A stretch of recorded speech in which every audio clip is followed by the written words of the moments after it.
why are we doing 4 sets of 6 back squat? And then we're going to go on and do 3 sets of 8 reverse lunge, and then 3 sets of 8 RDL, and then 3 sets of 8 step ups. You know what I mean? These secondary exercises, the stimulus isn't even close to what you just did back squatting. Yeah. You're just creating more fatigue and more fatigue and more fatigue that is going to inhibit their ability to perform whatever sport they're playing.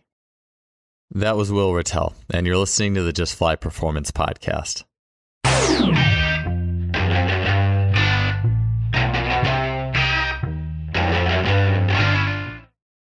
Today's show is brought to you by Lost Empire Herbs.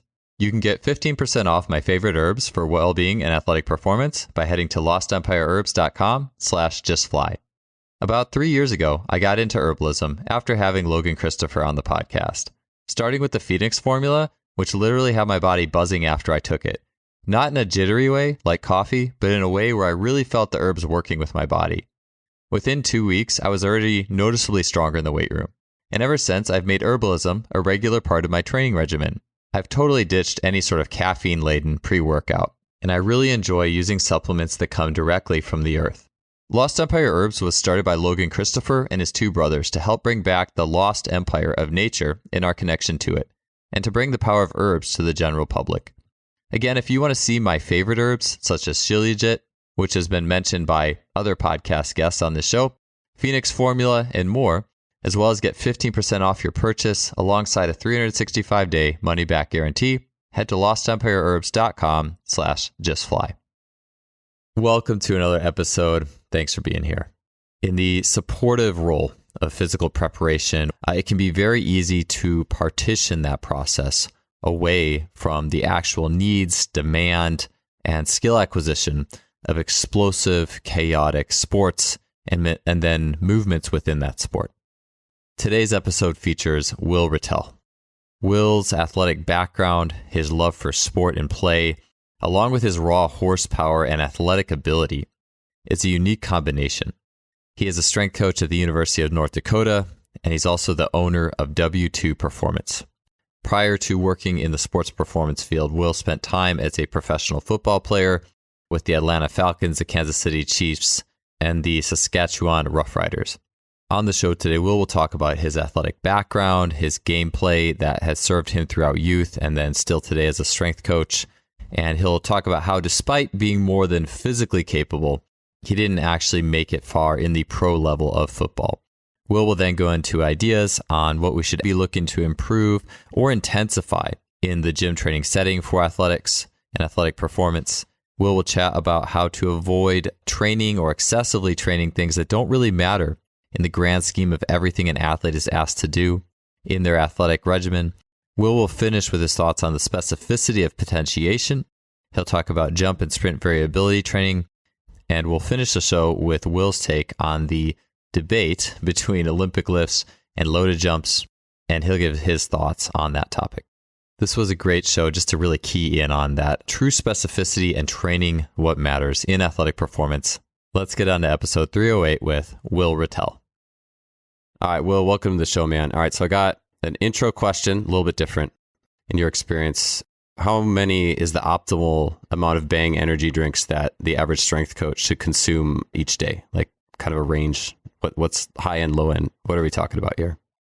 The most I'll do in a day, and it really depends on the day. Like I'll do 4 in a day if I really want to. Kind of depends on what time I start and what I got going throughout the day. But yeah, 1 or 2 should be good. Yeah, if you have a Miami Cola and a root beer Blaze, that should get you through the day. How does that stack up to coffee? Like just black coffee? Any opinions? I don't drink coffee. I don't like coffee. I don't like it because I don't like the taste. So I don't drink coffee. I wake up. If it's 6 a.m, I'll grab a Bang and maybe open it up right away, or maybe I'll wait till like 9 or 10 in the morning. So yeah, that's the way I do it. That's hilarious. Yeah, I'm sitting here with an espresso. It's probably about the farthest you can get from a Bang energy drink. Maybe we should be talking to each other right now. Next to me too. Yeah, I got my root beer Blaze here. That's awesome. Anyways, so, I don't do this as much as I used to, but tell me a little bit about your background, and more so in the world of your background as an athlete, with where you were in sport and your physical abilities, like relative to the people you were training and competing with, and then a little bit about that. I'll briefly talk about like my childhood and my upbringing. So I played like every sport growing up: snowboarded, tennis, soccer, hockey, football, basketball, baseball, lacrosse. And then obviously as you get older, you kind of have to weed out the sports that aren't going to work with whatever you're doing in high school, because you only have a finite amount of time and resources. Eventually, I only played football and baseball in high school. So I quit basketball after my sophomore year. Maybe it was after my freshman year. I don't remember, I guess. So then I focused on football and baseball my senior year, went to college at UND, played football there. And then I spent a little bit of time as a player in and out of the NFL and CFL with the Falcons, the Chiefs, and the Saskatchewan Roughriders. So that was a really short-lived career. And then now I guess my athletic background is just working out, training. I play a lot of basketball. I play some volleyball. And I play a little bit of, I guess, just like recreational sports, racquetball, tennis. Play a lot of spike ball if I can find people to play spike ball with. Every once in a while, I'll play some, like adult men's softball. So that's my background now. Does that answer your question? I don't know if there was for sure the right answer. Okay. There's never really, I don't think there's ever really the right or wrong answer. I'm curious. So I was going to ask you a different follow-up, but it's interesting. Like, I think that the world of training and the world of play are often really compartmentalized, especially, even in the world of like fitness, personal training, strength and conditioning. A lot of times it's just always more, I think, about like, if people have free time, it's usually like, well, let me get a good workout in. But you don't oftentimes see, hey, we have extra free time. Let's go play spike ball. Let's go play some pickup volleyball or something like that. Is that something that's really grown on you through your experience in strength and conditioning, physical prep, or do you feel like that's always been like part of what you obviously made to like a semi-pro level of sport there, or do you feel like that's something that's always been with you? Yeah, it's a really hard question to answer. So I've always been really active. My parents are very active people. So I've always used a lot of my free time to participate in physical activity in some form, whether it's just like riding a bike or playing some sort of game like spike ball, or like growing up, my brother and I would play like home run derbies with wiffle balls in the backyard. So that's always kind of been something that I do. It is really difficult to get, because I'm 29 now, it's really difficult to get people who are my peers, like on a Saturday afternoon, to go play racquetball or to go play pickleball or something like that. I don't know why that is, but it is really difficult to get a lot of people to do that, which I think is really interesting, because when you do get a group of people to go play a game like that, they always will say, oh, we should do this more often. Yes. You know what I mean? Absolutely. So I don't know why. I really don't understand why it's not as popular as it is. Fortunately for me, I've been in Grand Forks now for like 10 years. So I've been able to develop some friendships with people who are pretty available to do that stuff on weekends. So I guess it's not as difficult anymore, but it is hard to get like new people to join. Like I go play a lot of pickup basketball on Saturday afternoons, and it's always easy to find 3 or 4 guys to go play twos with or to go play 21 with. It's not that hard for me to do anymore. But yeah, I think, that's my answer. Yeah. Yeah. It is difficult for a lot of people to like actually step out of their comfort zone and go play some sort of recreational sport. Yeah. And that's why I wanted to ask, because in my experience, I think it would be more common if you had like you and your peer group in a fitness, strength and conditioning based setting, had a few extra minutes, you might say, hey, you want to go do some arms, and right. But it's like what you said, when you finally go play, everyone's like, oh, we should do this more often. I mean, heck, even when, in the past, like when I was at Cal, I would like, for example, go out to the track and just not even play necessarily, but I would go with like the basketball strength coach out to the track, and we'd do like some crawls and sprints and stuff, maybe put some hurdles out and run over a few hurdles. And it was always like, oh, this is so awesome. I should get outside in the sun and do this more often. This feels so good, And it is very interesting to me. That's why I'm always just kind of thinking like, why don't we play more? I mean, even myself, I'm fairly regularly like browsing the internet for like local, like a chance to get in like a local like pickup game or sports leagues. Actually, ever since I moved to Cincinnati, I haven't really found anything. And I'm always realizing how much I need to do that. Not just for even like just the mental and emotional well-being of playing instead of always training, but it makes my training better. And that's something that I've learned like every year. I would say for the last 10 years, I learned that a little bit more, in the sense of Like, okay, if being around people and playing a game and I can jump 4 inches higher when I'm doing that, wouldn't I want to do that more often?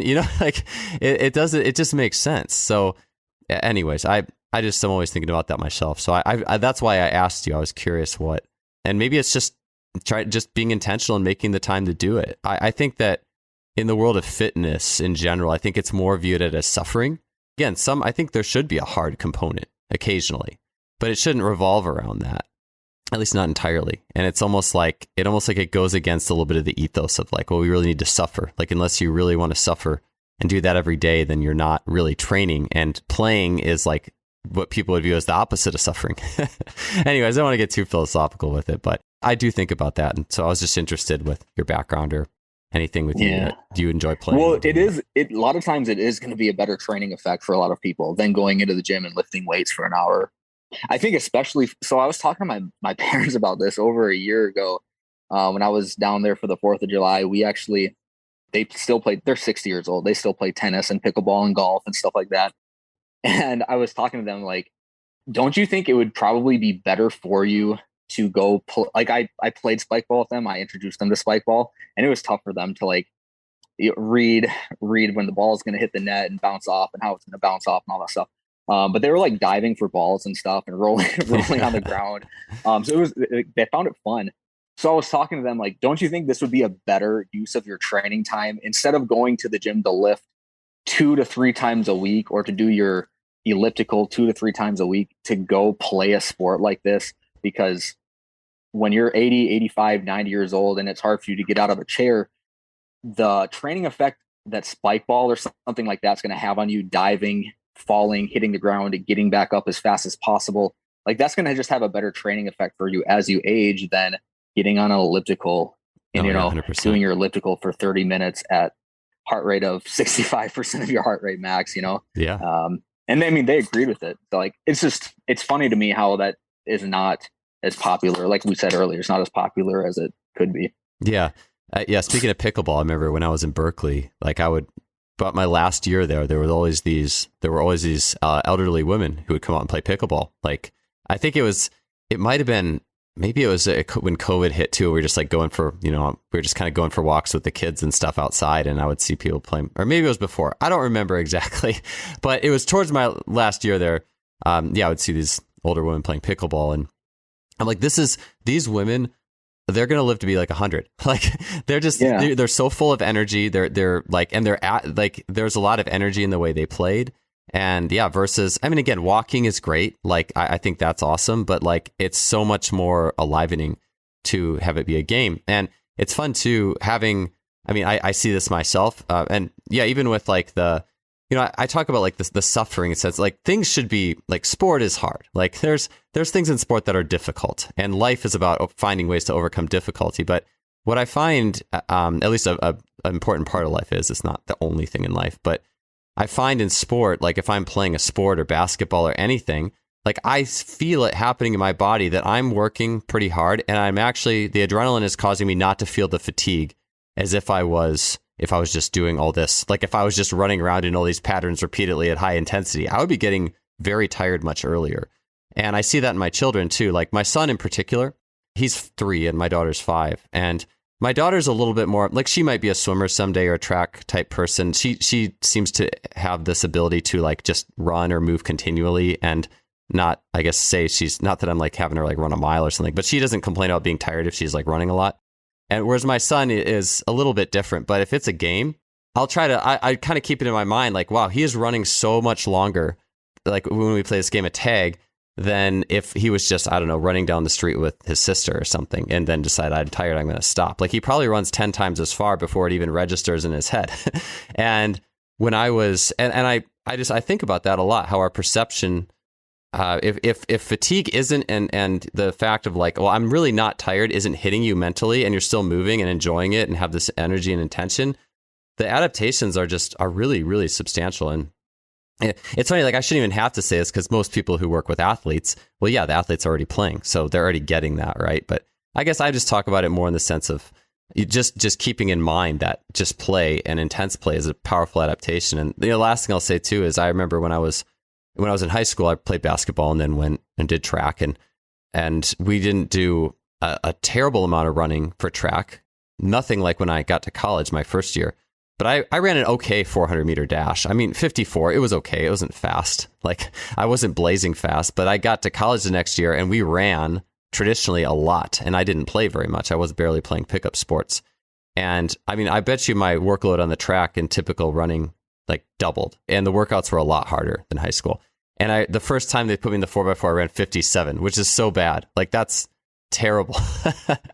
And I don't know. I mean, I certainly would have ran faster later in my college career, but I always kept that in mind. Like, wow, like playing a sport, there's just so many powerful adaptations that really improve the whole system. And I just think we take it for granted. So sorry, that was a really long-winded response. And I should be asking you these questions. You just kind of set me off there on that. So, well, no, I totally agree with everything. Yeah, I mean, that's why I think that's a commonality we have. And it's just like when you play the games, you feel it and you see it. Okay, so the other thing that I wanted to ask you, Will, was I know that you had like a tremendous, as a football player, like your physical ability, your strength, your speed was incredibly good.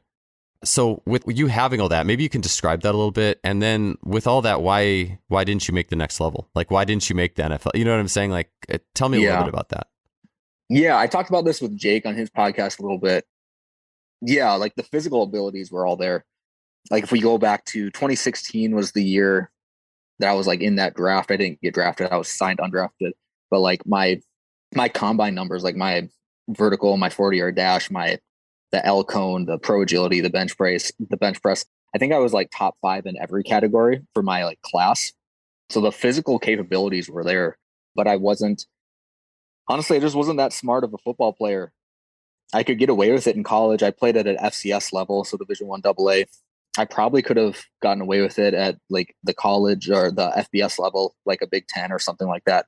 But when I got to the higher levels, when I got to the NFL, and I changed positions. So I was a linebacker in college and I moved to fullback in the NFL. So like the way the game is read, it's way different when you change positions like that. But the point remains, like I just wasn't there mentally. I didn't know the playbook very well. I wasn't very good at adjusting on the fly when things didn't go the way they were supposed to go. And that's really what ultimately held me back. So I was competing with a guy named Pat DeMarco for the fullback spot with Atlanta. And I was bigger, faster, stronger, more powerful. Like all the physical metrics were there. But he was way smarter. He could read things quicker. He knew how to make adjustments on the fly. He could, like, in the backfield, he could see what the defense was going to do before I could see it. And he was better than me. So that's really all it was. I just didn't have like the cognitive ability, I guess, that would have been required for me to play at that level. All right. So with that being said, so now you're 29, you've been doing the coaching thing for a while and still playing. So if you were to go back and coach yourself, and let's say on 2 levels, you're coaching yourself and you are your own college strength coach. What is there anything that you can do, you think, from that perspective that you think could change things or make a positive impact that hopefully could give you a better shot? And then the second version would be you are your own like youth sports, facilitator, like what sports you're playing, how you go about them, et cetera, et cetera. And obviously the youth sports one is probably going to be able to get you there a lot more, but I'm curious what you do in both settings. Like if you're working with yourself, what's your perspective there? Yeah, I don't know if I really would change a ton about the training that I would have done. And it all goes back to like, what's the purpose of a strength and conditioning coach? I'm sure like you've read Fergus Connolly's book, The Game Changer. And he talks about the 4 different quadrants. But if your job as a strength coach is to develop the physical quadrant, and like it depends on your relationship with the coaches because they're in charge of the technical and tactical and all that stuff. I don't know if like from a physical standpoint, I would have done anything that much differently. If anything, I probably would have wished I would have reduced the weight room amount of workload and just maybe increased more of like the plyos, the jumps, the sprints and all that kind of stuff. But the general perception action qualities that I had were right up there with anybody else. I just didn't have the specific perception action abilities. If that makes sense. And then as a youth, no, I don't think I would have changed anything because like I said in the beginning, I played so many different sports. I was in so many different athletic environments. And I think I developed a really good base to help me get to where I ended up getting to anyways. So I don't know. It really just goes back to like the question of what is the strength and conditioning coach's role? And if you do think the strength and conditioning staff or strength and conditioning coach's role is more than develop the physical side, then I guess you could make some more adjustments to what I did. But I just don't know, especially with the resources we had at UND. Yeah. I don't know if I really would have changed much. Got it. Yeah, no, just curious with that. I mean, yeah, it does. What you said makes sense. It's depending on this, because when I ask you that, like, I mean, it's a loaded question, right? If you're your college strength coach, honestly, I should have spent more time watching film. Yeah, and learning the playbook and the schemes and tendencies of opponents, because that's where I was lagging behind, stuff like that. Yeah. Like it's a loaded question because to say, well, is that the strength coach? It's not the strength coach in a college setting, at least. It's not the strength coach's job to be a part of that element of things. But it is interesting. I was half expecting you to say, oh, well, I would have, maybe played more of this sport or that sport when you grew up. But you're saying it was, well, there's the tactical and technical, right? And it sounded like the technical was pretty good because you had played so many sports, you knew what you were doing, but it was the tactical. It was the game specific IQ. And so, yeah, that's right. Hard. It doesn't actually, I'm like, oh, shoot, well, that doesn't actually play into much of anything I was going to talk about with the games or, what you could do, right? And that is just pure. It was actually very purely from the sport perspective of things. So, yeah, interesting to consider at least. Yeah. Okay. So, yeah, I know you've talked about this. So let me ask you about this because I think this might play in, right? Especially when you have a really extensive experience like playing and even like dunking, for example. And when you spend a lot of time like dunking and practicing dunking, I think it changes your thoughts and opinion on plyometrics a little bit. And so let me ask you because I've heard you talk about this, like gym metrics, like velocity, bar velocities, and things you quantify in the gym to say that you're doing the job that you need to be doing or to ensure that an athlete is adapting in the correct direction. How have your thoughts changed, or what are your thoughts on like the metrics and the things that you're choosing to intensify in the gym? And I say intensify because I do think that putting a bar speed monitor in is calling a little bit more intensity into the gym piece, which is, I think, can be fine. I'm not saying that's wrong. And I definitely believe in strength training for athletes. Like, I hope that people don't get the impression I'm just like, oh yeah, like, well, it's all about technique. So who cares? Like, no, but I do think having the perspective of someone who's made it pretty far with the athletic elements, I do think just having that perspective can give you a different perspective with what we do in the gym. So yeah, thoughts on bar speed. Sorry, long-winded question, but what do you think there? So I think I'll answer it in a different way. So like, depending on the stage of your development, you probably are going to care about like your vertical jump height, right?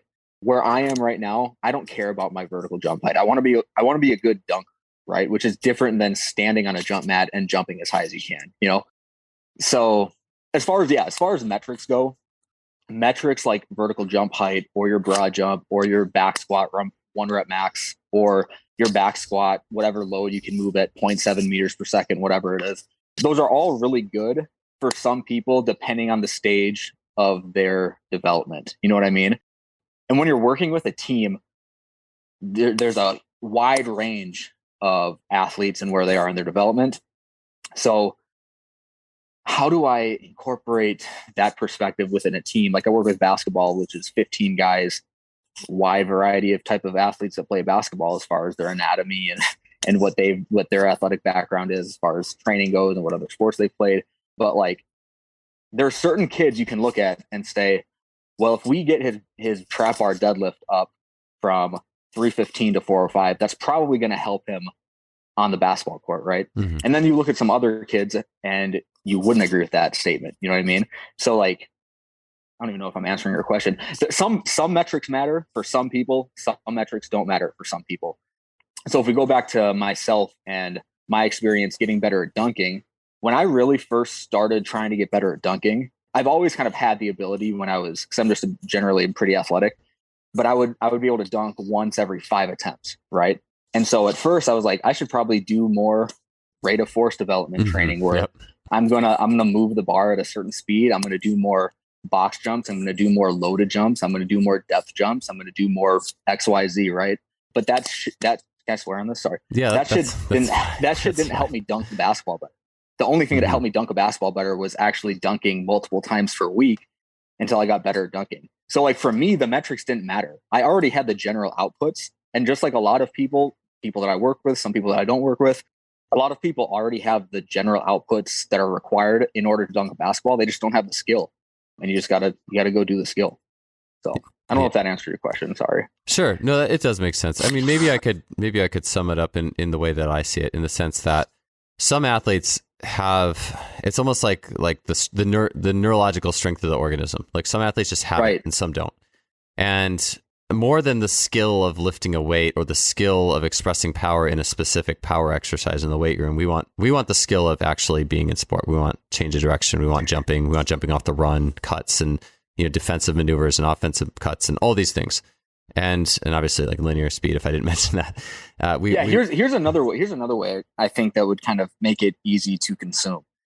I think it's a good idea to improve your ability to produce outputs. And once you reach a certain threshold of producing these outputs, then we just have to expand the context in which we can produce those outputs.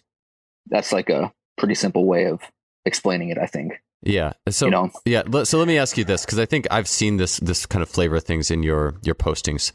I mean, isn't it this the most simple idea? So when Dan Bach was on the podcast, he was talking about how he improved his vertical jump just a massive amount by basically just improving his squat and then practicing like lower rim dunks all the time. And when you think about it, like, okay, well, what would make an athlete or individual need to do more than that? Like why do you need to do all this stuff that's kind of, I don't know, in the middle, right? Like grabbing dumbbells and jumping or something. Like I always feel like Kristen Thibodeau talked about that a little bit when he was on last time, is like, well, with a good athlete, at least someone who gets it and plays a lot probably and has good athletic ability, like they should be able to just on one end build their battery, on the other end build their skill and integrate things and transfer things over. Whereas maybe it's the athletes who have a harder time with that motor learning process, for example, might need more of the bridging type stuff. And I don't think it's that black and white. I mean, I love a good French contrast circuit. I think no matter who you are, those things can have great benefits. But I guess my question for you is like the middle stuff, like in building the output, like you were saying, like some athletes, you could just tell they don't have that battery. They don't have that explosiveness. So do you feel like some of the middle of the road power exercises are things that I would call them like generalized power, like bar speed, trap bar jumps, you could say Olympic lifts, like all that kind of thing. I mean, do you feel like that plays an important role in that building of the battery for those athletes who are missing it? Or do you think that they can just do a basic strength program and just be fine? Yeah, well, okay. So Dan Bach has talked about this before, like that the middle zone. So power, right, is just a physics equation of force times velocity. So if you want to improve your ability to produce power, you got to improve either your ability to produce force or you got to improve the velocity side of that equation. And that's not to say that you don't work within the middle at all, because obviously, like I do loaded jumps. I kind of bash them a little bit. Well, I don't bash them a little bit. I bash like a lot of the rationalization behind them. But I think a lot of people who do lack the general outputs can get a lot of benefit from doing something like a loaded jump or staying in that middle zone, no man's land type area. I mean, there is value to it, but I think the more developed you are, the less you need it. Yeah. Which I think was probably something that Dan Bach would agree with. I don't know. I guess I've never talked to him before. But yeah, as you get more developed, you probably just want to stay strong, stay healthy, and get good at what you want to get good at. And you don't need all of these like specialized methods. I guess nobody really needs. Yeah. You don't need to do anything, no matter who you are, but it becomes less important, I guess, as you develop more, I wanted to take a quick break from the show to tell you a little bit about our sponsor, simplyfaster.com. Simplyfaster.com is a fantastic coaching resource, not only on the level of their blog and all the information they put out, but also on the level of their online store. With the click of a button, you can see and purchase the technology that is utilized by so many of the world's great coaches. In simplyfaster.com's online store, you can have access to training technology such as blood flow restriction training, timing systems, including the Freelap timing system, bar speed tracking devices, a variety of resistance training machines, such as the K-Box, and also Kaiser training units, which Kaiser training units being strongly recommended by sprint coach Randy Huntington, for example. You'll also get access to motorized sprint training units, such as the 1080 Sprint, force plates, and much more.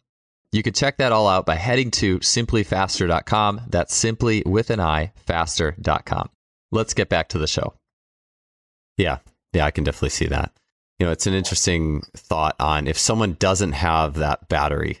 I mean, that's even defining that, right? Like, well, what is that, like nervous system, like how fast you can press the space bar or something, like, like nervous system rated transmission. Like there could be a lot of things in that element. And, as I'm just kind of thinking out loud, I feel like, well, sometimes athletes who, and maybe this is a little bit more of a standing vertical jump thing, but it could work itself into like short acceleration. It could work itself into like a 3-step takeoff, those kind of maybe slower to middle speed type happenings. But we've talked about on this podcast about compression, like, too much compression, not good. You lose degrees of freedom, you lose range of motion. That's where you start going downhill in your ability to express like explosive and high velocity athletic motions. That's like where maybe you have a better standing jump, but your running jump got worse. You overly compressed yourself. And, it makes me think, I wonder a little bit if some of those, what I would just call them generalized power, like let's say jumping with dumbbells or something.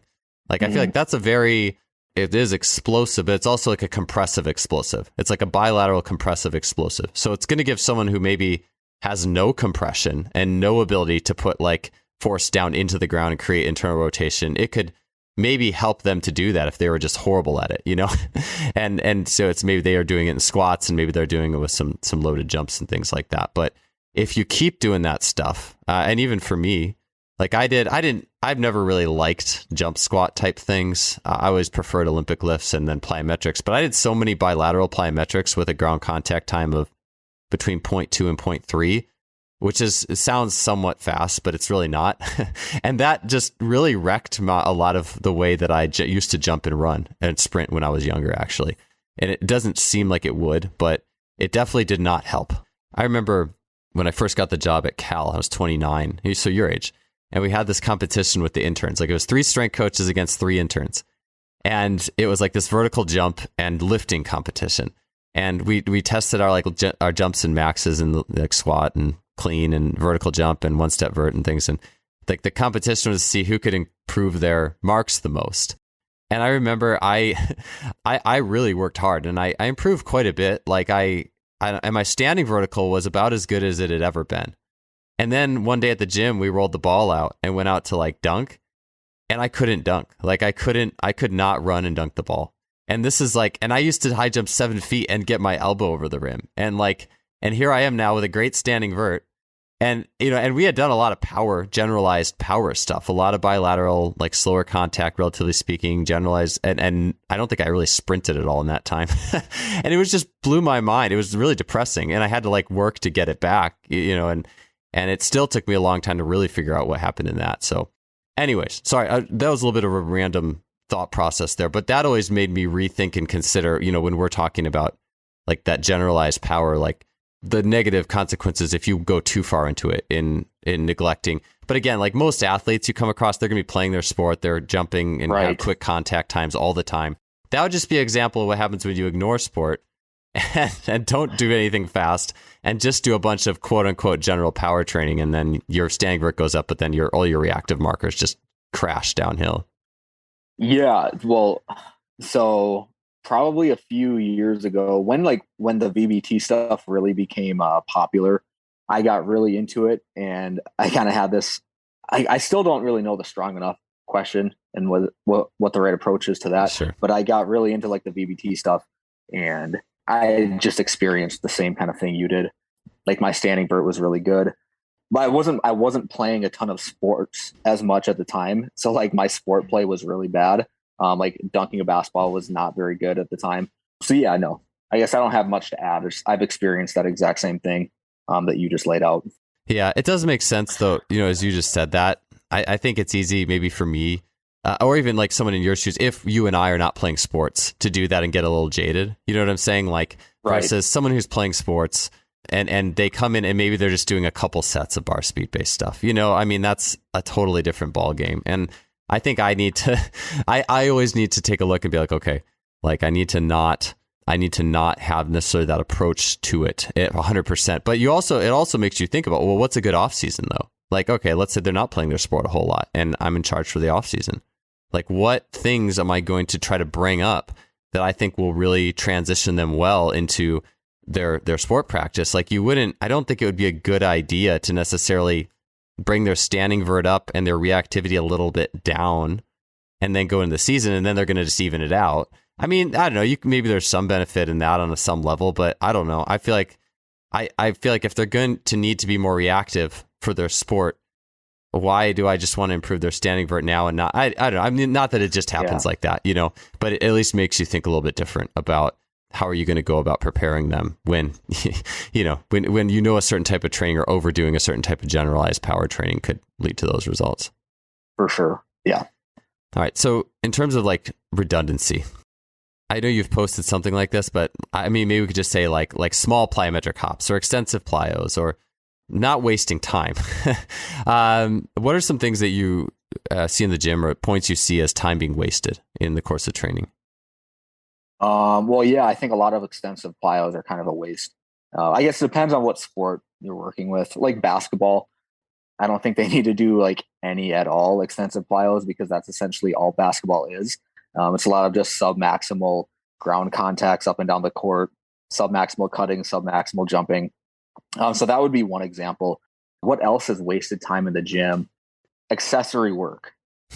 I think a lot of, and obviously I'm biased because I see what goes on in the college sector with a lot of Division I athletes and what their training programs are. There's a lot of just time fillers, right? Mm-hmm. Yeah. Like you have 45 to 75 minutes of kids in the gym. That's what you're given by the coach or the NCAA or whatever. So you got to fill that time. But like, I'll see a training session look like a warm up, whatever, it's a warm up, and then like an Olympic lift, and then a main strength movement, and then a unilateral movement, and then a posterior chain movement, and then a second unilateral movement, and then a second posterior chain, whatever it is, right? And by the time their session is done, they've done like 8 or 9 exercises. And so the question I ask is, those accessory lifts that you're doing, are you training different muscles than what you just trained by back squatting? No, you're not. Is the stimulus more effective, or is the stimulus more potent than your sets of back squats that you just did? Probably not. And so like you ask these questions about what's the purpose of doing all these accessory movements. Now, if your goal really is to like maximize hypertrophy, or if your goal is to maximize work capacity or something like that, I can understand some of it, but I think a lot of that stuff is wasted time. Why are we doing 4 sets of 6 back squat, and then we're going to go on and do 3 sets of 8 reverse lunge, and then 3 sets of 8 RDL, and then 3 sets of 8 step ups? You know what I mean? These secondary exercises, the stimulus isn't even close to what you just did back squatting. Yeah. You're just creating more fatigue and more fatigue and more fatigue that is going to inhibit their ability to perform whatever sport they're playing. You know what I mean? Sorry, that was kind of a rant too, but I think that there's a lot of wasted time with accessory exercises. And now I can't speak on what people are doing when they're training recreationally. So that's what a lot of my audience is too, is a lot of people who are just, washed up meatheads. They used to play sports. Now they train because they like to train. So they probably don't do a lot of that. But in the college sector, there's a lot of just wasted time doing accessory lifts that I don't think provide much value at all. And it's not that the specific exercise doesn't provide much value, but you just did 4 sets of 5 at 80% on a back squat. That's probably the most potent stimulus you're going to give them for the day. You don't need to go do reverse lunges and step ups and lateral lunges and all this stuff, Yeah. I couldn't agree more. I think a lot of it does become. But if you want to fill that time in, why don't you just do more sets of back squat and give them more rest and encourage them to have high quality sets and reps for 40 minutes of back squatting? Let them play some sort of game in between sets to keep the energy high, to keep the sympathetic nervous system stimulated, to maybe develop some more fine motor skills if they're playing a game like tip, or if they're playing like a bocce ball game or juggling or something like that. And I think that would just work out a lot better. But obviously in the college sector, you have to please a lot of people, as we talked about before we started recording. Probably wouldn't like seeing that in the gym, admins, coaches, and whatnot. But I think that would just work out better. Something like that instead of 8 or 9 exercises in a 60-minute session. Yeah, it is very interesting with like what is expected of you and why this is. And it is funny. It's like, okay, you're going to be in the gym for 60 minutes. Why do people choose that number? I don't know. Like it just works. It's an hour block. It's like school. You have class for like about an hour. And so, well, let's lift for about an hour. And it's like, well, I'm the strength coach, so we should be lifting for all this time. But, the funny thing is I actually remember I had an intern once at Cal who, I mean, I would not say this guy was the optimal intern at all. In fact, I doubt he's in strength and conditioning anymore. But he would get all excited for like coaching the Olympic lifts if we were doing Olympic lifts or squats or whatever. Like he'd get excited to be on the floor. And then like as soon as those were done, he would just like sneak back to his seat and like sit on his phone. Like he just like, I mean, and again, like, yeah, that's not, if you want to get an internship in strength and conditioning, don't do that. Like you need to be present in the session. And if you're the coach, don't do that. That's just not a good thing to do, period. But in the sense of like, you think about the energy level of what's going on in the session. Yeah, there's like more energy. There's a lot of outputs for those main lifts. And then, yeah, the accessories, as far as the athletes are concerned, even they're not like really into them. They're just doing them because they have to. And I think when you think about it as, Austin Yoakum said this really well. And I think about this a lot in the sense of going like, and a lot of my sessions are like this in many ways. It's almost like you got games, high intensity, high intention, community. Then you have the main lift, the purposeful main lift. And then you have like a high rep challenge, like ISOs or like 1,000 rep, dumbbell catches or something like that. So everything has a meaning and intention. It's just a little bit different.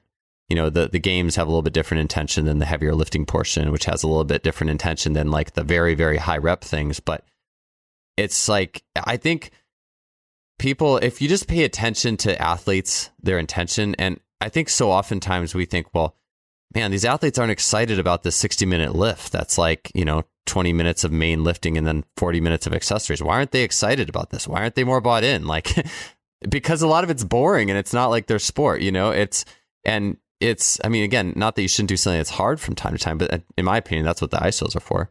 But yeah, I agree. I think that the things that really cultivate intention are what we should craft sessions around. And I think sometimes there's just a really big disconnect with those things.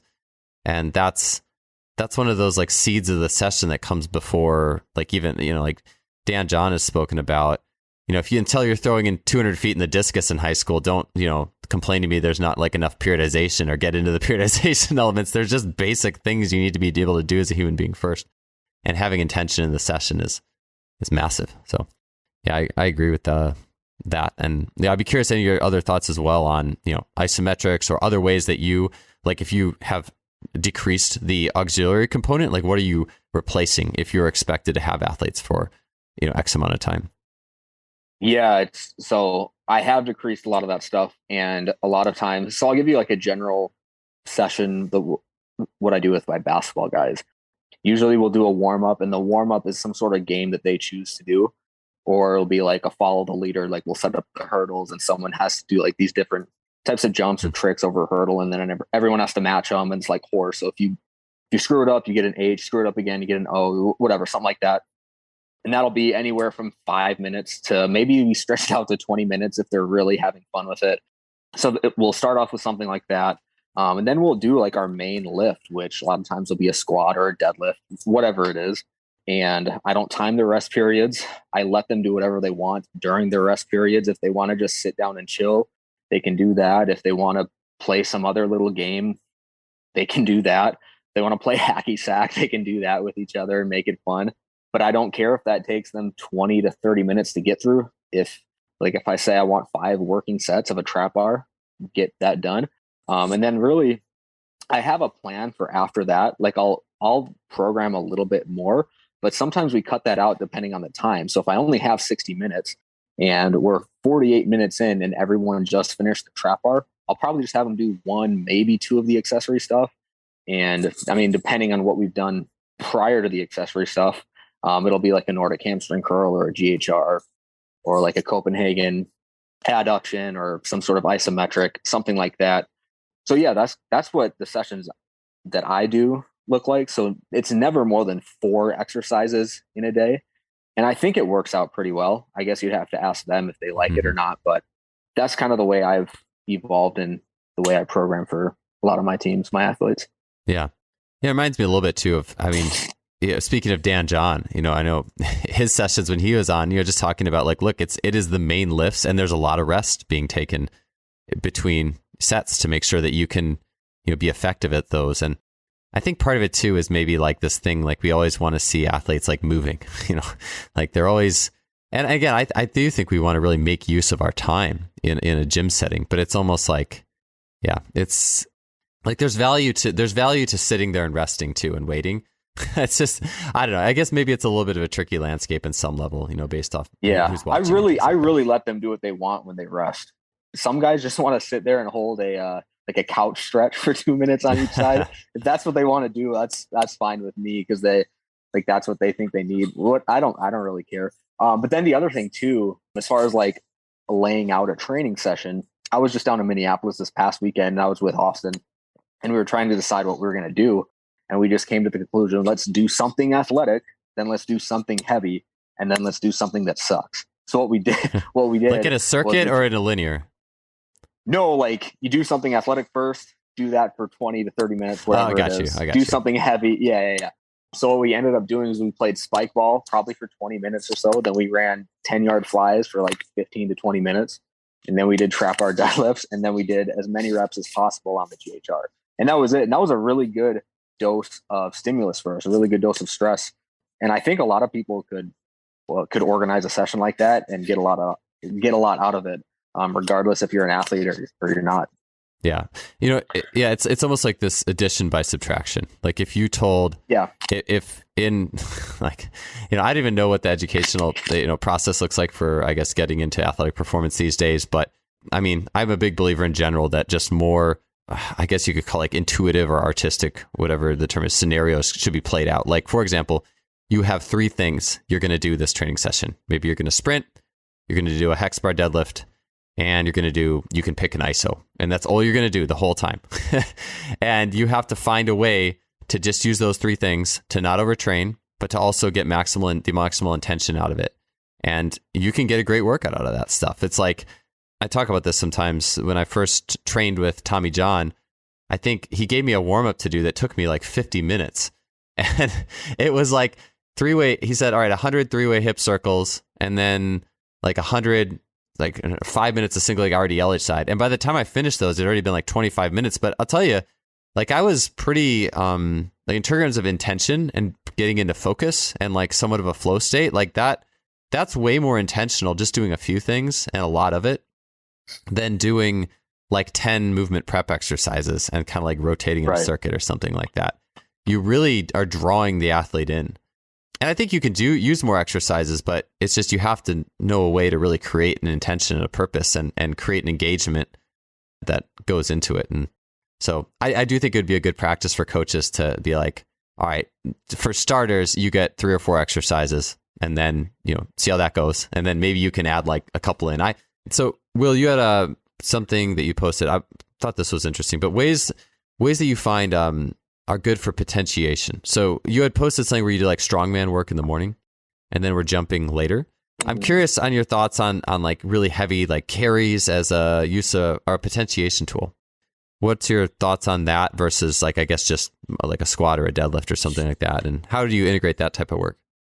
Yeah, I've actually never thought about that in like that binary sense. I actually am thinking, I know I'm not the only one who's like talked about this before, but like I kind of question whether or not potentiation circuits or potentiation complexes provide much value in the acute sense.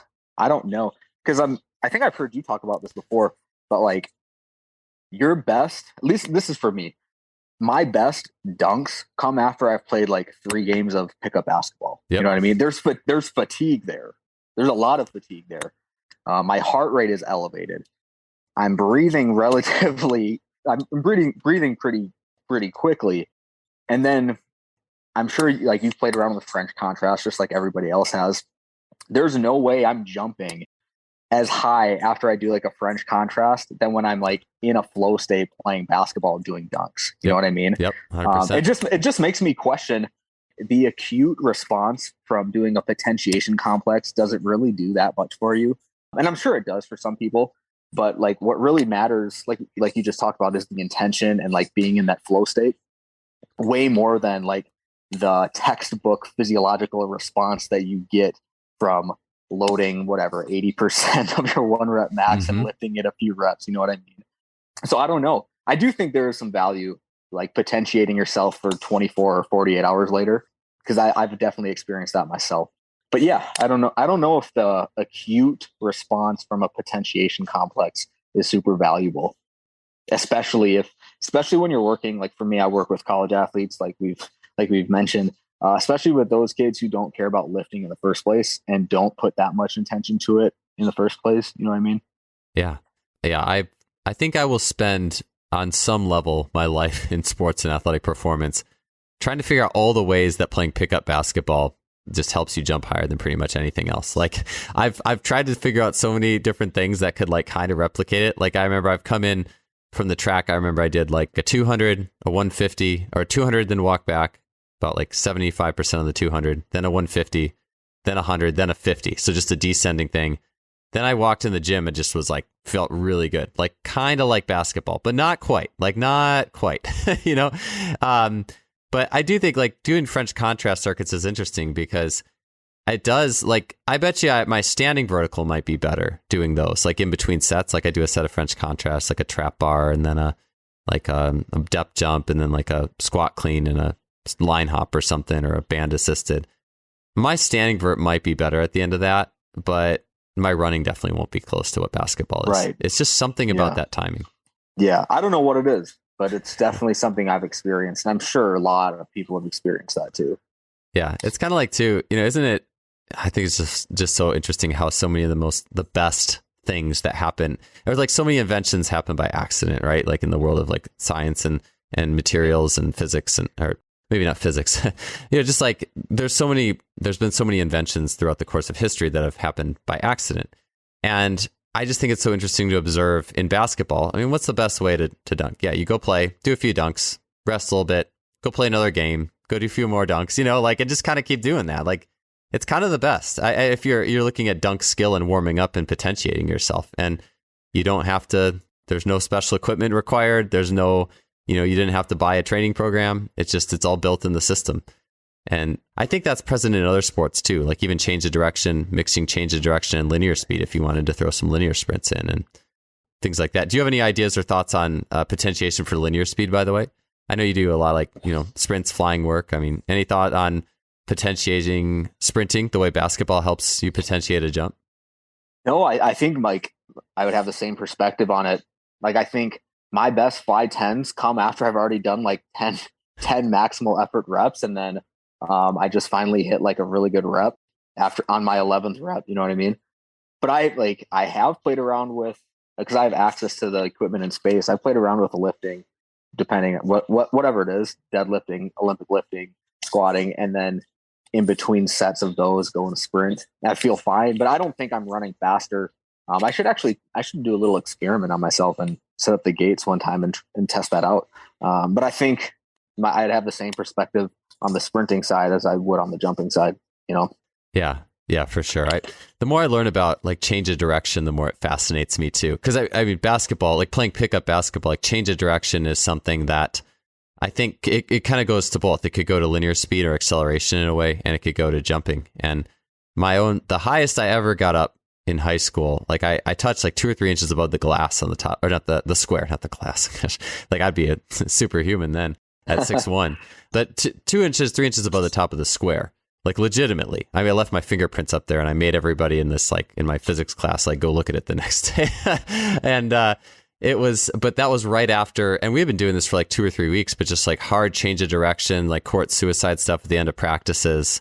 And the coach is always getting me all fired up and have me race the point guard. And I think I've talked about this before, but like after one of those days, it was after the sprints, not before it. And it was fairly hard, but I just was doing some jumps and I felt like I was launched out of a cannon.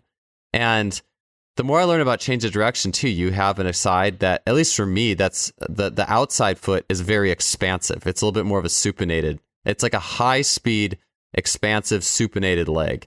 And then the inside leg is a lot more pronated. And that might switch. Those legs could switch when you go and cut the other way. You know, maybe the other foot's on the outside line. But I've been thinking about that a lot lately. We take for granted, like, it's like we have to kind of make up all these like unique plyometrics that might get likes on social media. And if you just look at a really hard cut, like even, I think a few people have talked about this on this show. Like, yeah, maybe running a pro agility test isn't like, it's not going to transfer directly to your sport because there's no perception, there's no reaction.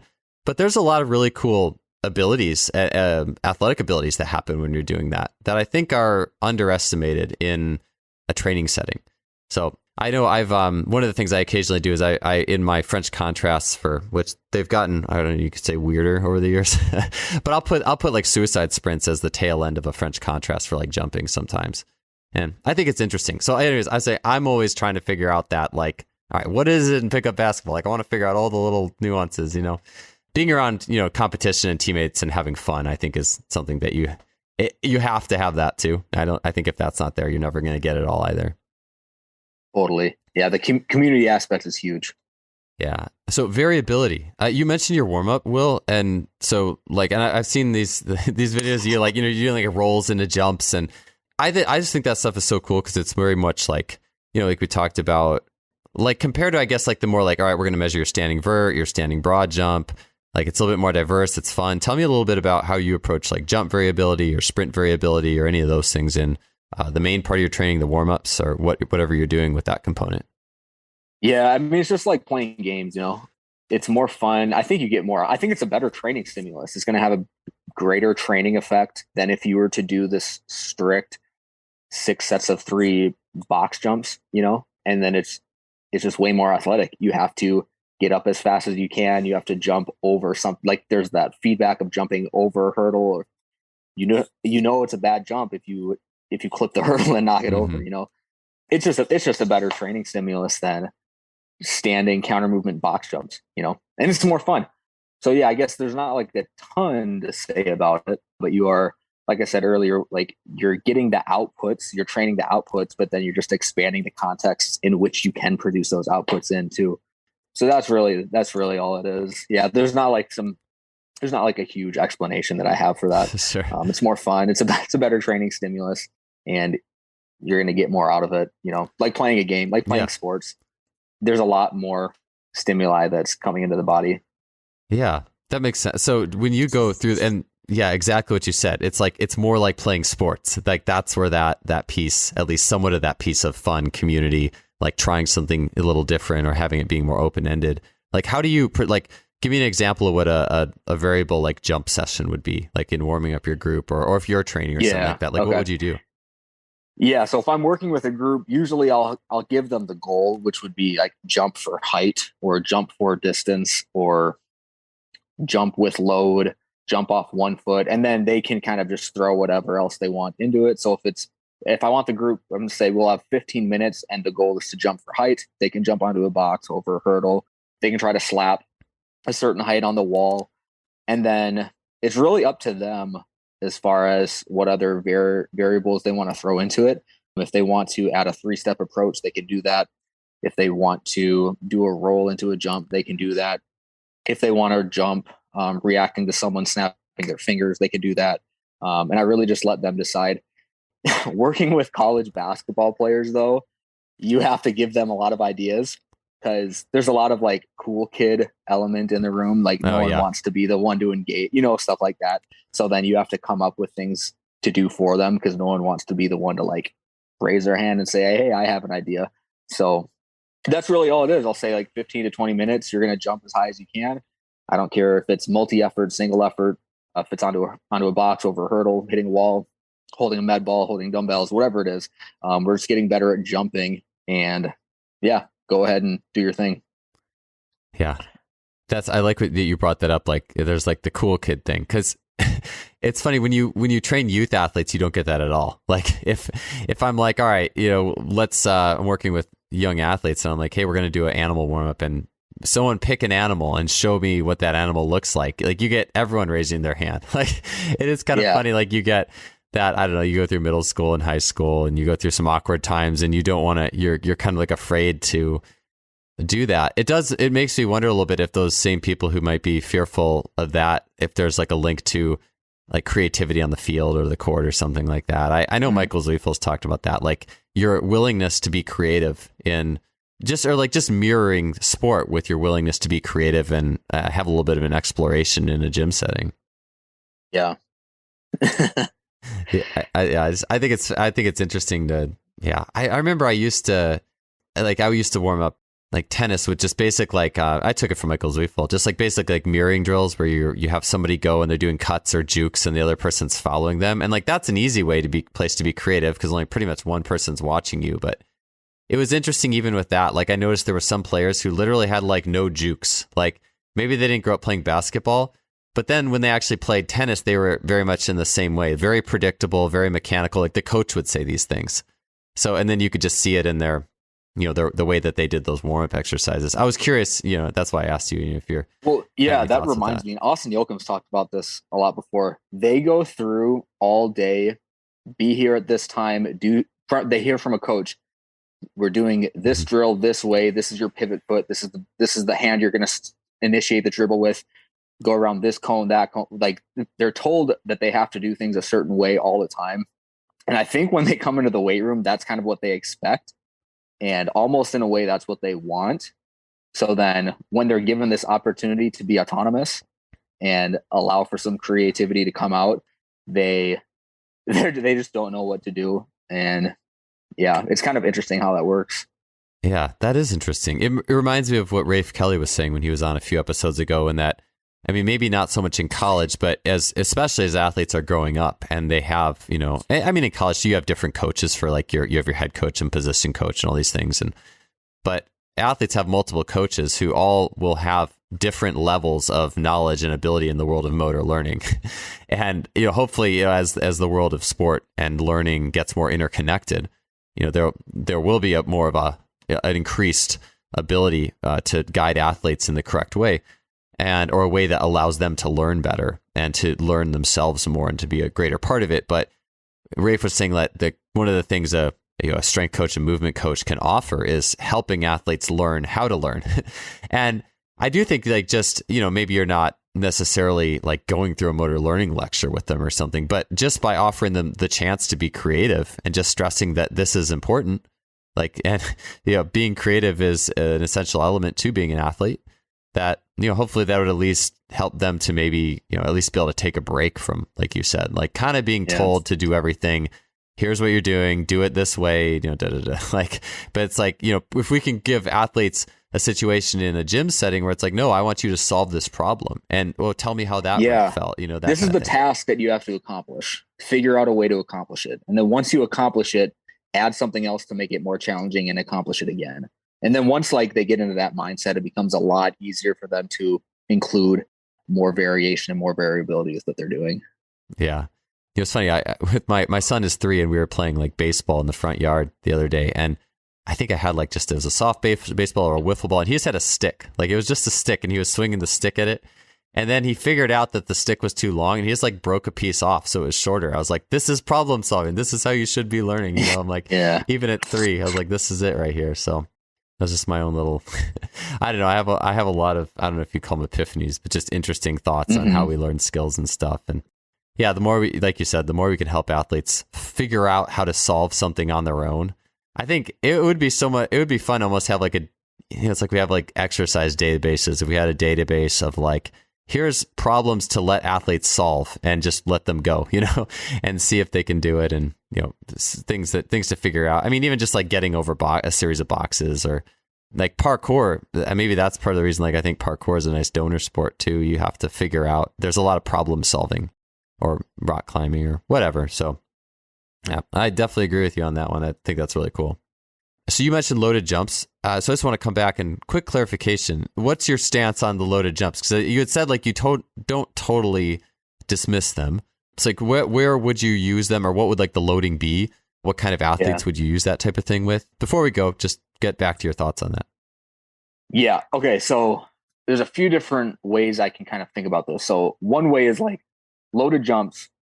I don't like the rationalization of we're doing loaded jumps to improve insert whatever rate of force development or something like that. I don't like, because you can increase rate of force development doing like millions of things, so I don't like a lot of the rationalizations behind them. That's really my only issue with them. The way I think about it is you're improving jumping competency. You're adding load to jumping. Jumping is good. Adding load to it's probably also good. Go ahead and do loaded jumps. And it's like a very simplified way of thinking about it. And then the other thing I don't like, and again, this kind of goes back to rationalizing what you're doing. I do not like the comparison of loaded jumps and Olympic lifting. Yeah, me neither. Because again, it's like, well, anybody can find any study that's going to support Olympic lifting over loaded jumps, or anyone can find a study that's going to support loaded jumps over Olympic lifting if you have a very shallow and narrow view of it in terms of rate of force development or peak force or peak eccentric rate of force development. Well, all these different variables that go into these performances. But I just don't like how people will compare loaded jumps to Olympic lifting, because they're not comparable to me. Like Olympic lifting, you're interacting with an external body of mass. Yes. In multiple ways. You're interacting with an external body of mass as an opponent because you're trying to produce force to make it move, but then also in a way as a teammate because you want to interact with that external body of mass that's going to be conducive to accomplishing the task of pulling the bar, dropping underneath it, having you catch the bar in the front rack position. There's just so much more to Olympic lifting than peak rate of force development. So I don't like that comparison. I could go on a huge rant on Olympic lifting and why I'm a proponent of it. People will strawman me all the time and say I have this dogmatic view of Olympic lifting, and I don't think everybody needs to do it. But yeah, I guess that's my little rant on. Well, no, it's okay. I think they're good because they're good. You know what I mean? They're not good because you're improving rate of force development. Feel free to keep going on that, because actually that's something that a few people have talked about, and in the sense of Dan Cleather was talking about Olympic lifting a little bit too, and the idea, I think he mentioned this, but basically it's like, you're throwing and catching a weight. It's the skill of throwing and catching a weight. And I think we actually we atomize it when we start bringing in rate of force development, because it's just not like, I don't know. You're over categorizing things in a way that is not, it's, I guess, for lack of a better term, it's not appropriate, Yeah. Yeah. And I'm sure you've probably heard this too. And I hear this all the time, is I hear it's like we try to atomize, we try to dissect things way too much when it comes to like jumping. It's always like, well, you need to improve your RFD. And I'm like, all right, well, if you improve your RFD in jump squats, I could tell you from experience that unless you're like back to my, example of, when I trained too much like power, quote unquote power, bilateral power in the gym, my standing vert went up, but my running vert went down.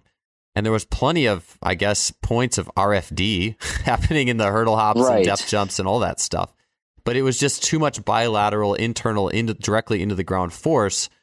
And it's not like, there's a lot of ways to have good RFD. I don't know. It's almost like this thing we want to quantify. It's like we want to quantify things too much. And I hear people talk about jumping on that. I just think there's too much like you're treating it like everyone loves terms that could be considered more scientific, if that makes sense. And again, I think the process of the scientific method is amazing. But I think when things sound more scientific, we just go with them more. You know what I'm saying? Like, I don't know if that makes sense to you, but like if someone says RFD, it sounds like, oh, I'm in a lab and I'm like really figuring this out. And it's like, well, it might not be the same RFD as when you need to jump or even accelerate or all these things. There's nuance to that stuff. Anyways, that's my thought on it. Yeah. And then, no, I mean, I don't have much to elaborate on that. I think with like the Olympic lifts, people put it in this box of, this is what we're going to do to train for power. Yeah.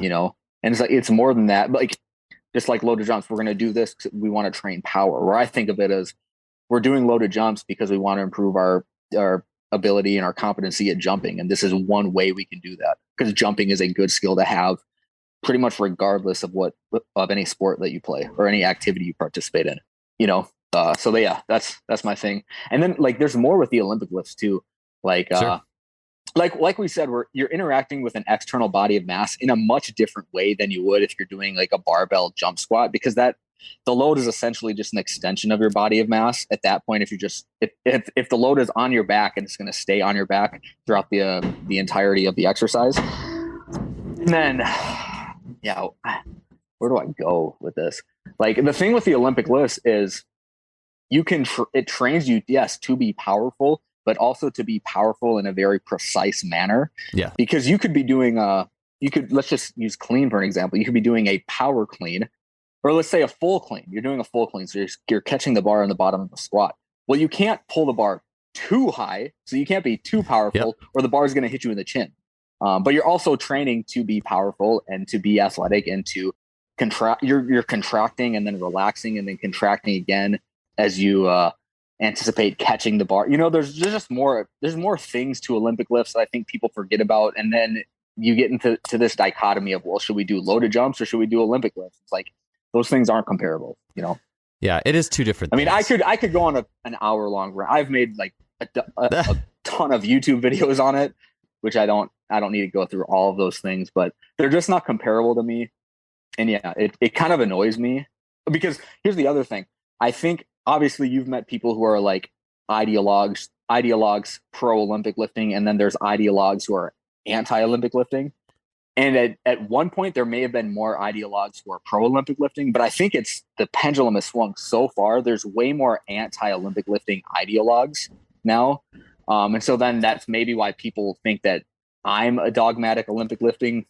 It's just because the left and the right, the one of the extremes has just moved so far. Now, if you're in the same place, but now you're extreme. Exactly. Because I see and hear so much of, we don't need to Olympic lift, and it's like, you don't need to do anything really.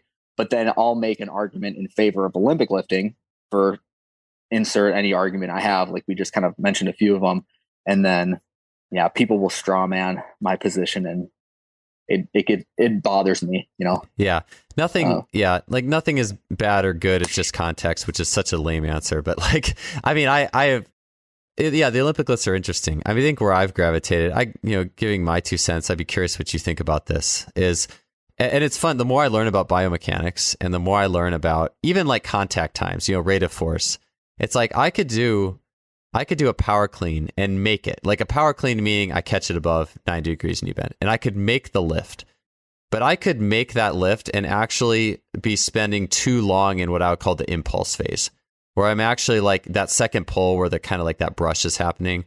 Like that could actually be slower than you think it is, in the sense of maybe I'm internally rotating too long. Like it's power, but it's very standing vertical oriented, but maybe it's more like hingy standing vertical oriented.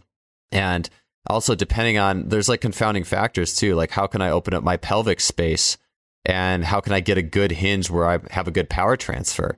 Like someone who can hinge well and someone who can't hinge well are going to get two kind of different adaptations to that type of thing. And from like from stuff that's dynamic to stuff outside Olympic lifting, the bar might get caught and clean. But anyways, where I've kind of gone with it is I've definitely erred towards the side of just, I like Olympic lifts, but I find that once you get above 80%, it can be good for potentiation in some cases, in my opinion. But the compression that starts to happen there, it's like you start to have to ask yourself, would this 80% clean, just for the sake of skill, like, you talked about weighted jumping and skill, I have to start asking myself, well, would this above 80% clean be better, or would throwing like a 12-pound shot put backwards over my head as far as I can be better? You know what I'm saying? Or like a 10-pound medicine fall forward between my legs as far as I can better? Or even like sprinting, a sled, like a loaded sled sprint 20 meters, like would that be better? And so I just have to start asking myself that once the weight gets to a certain point. But I find that I think Olympic lifts that are done well in the 60 to 80% range with like a not terrible second pull and good intention, and if you have time to teach the athletes that you can use it with complexes too, with bounding and stuff, like I think there's a lot of good things. But I have gotten in trouble, and I've seen athletes get in trouble when they just like press, their sport is not Olympic lifting, and they're just pressing too hard to put that 5 pounds on each week. I've been there, dude. I don't see there's not good adaptations that happen for athletics and the rate of force that we see and the type of force development we see in sprinting and jumping and change of direction and all that stuff. I just don't see that once that becomes the game. But a lot of those kind of cool, like fast gains, like boost exer's home base, sets of 5, 60, 80%. I'm like, you're doing it well. You catch the second pull. Like, I think that's all right. Yeah, it sounds like we're on the same page with that. Yeah, I don't really have much more to elaborate on that. I'd agree with all that. Because I've definitely been the type of guy, like my best clean and jerk is 195 kg. Dang. And it's like, do I really want to push myself to get to 200? Like 200 would be a really cool milestone to get, but I'm not going to do that because I just don't think the effort is worth the rewards, I guess. So yeah, I've definitely been that guy pushing 1 or 2 kg on my clean and jerk or my snatch. with no real results coming from it. Yeah, I've seen swim sprinters set national records when their clean was 5 kilos, 7 kilos worse than their lifetime best.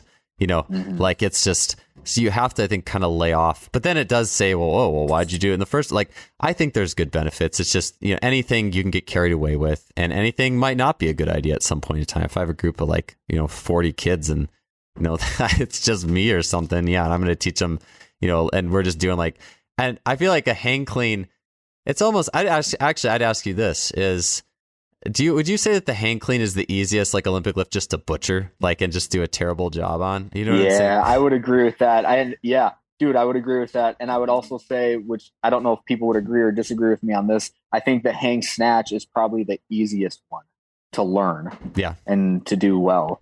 I guess maybe a jerk would be. But I think I try to teach snatch before clean for a variety of reasons. But I think snatching is easier than cleaning. But when I talk to athletes and try to tell them why I think that, I think because a clean is just more popular in the strength and conditioning realm.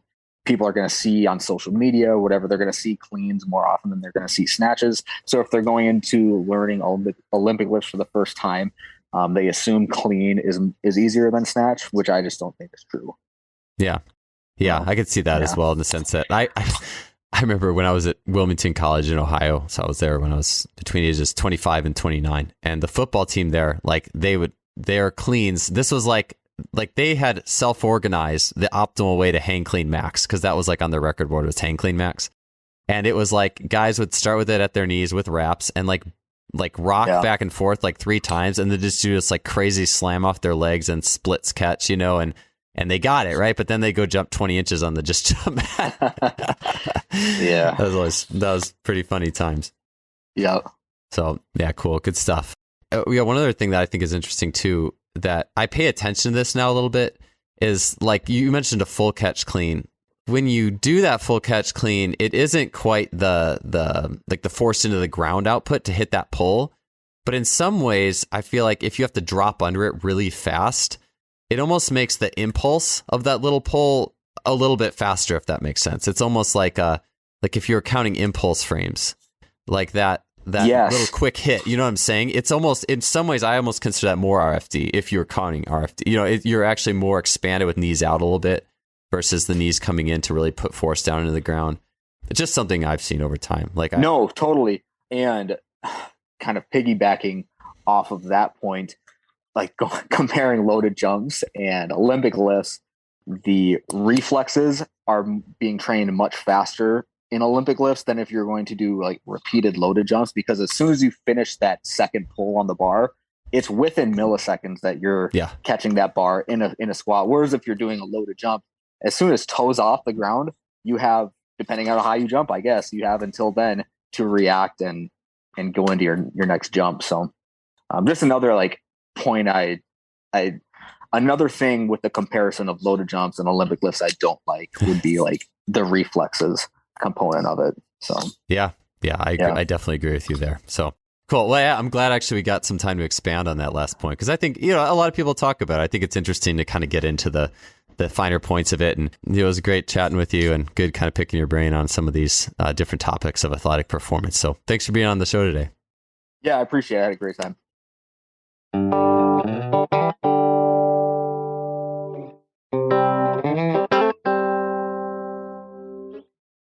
Thanks for tuning into another episode. It was great having you here. And if you enjoyed the show, you can help us out by leaving us a rating or review on iTunes, Spotify, whatever you're listening to. I totally appreciate it. We'll see you all next week.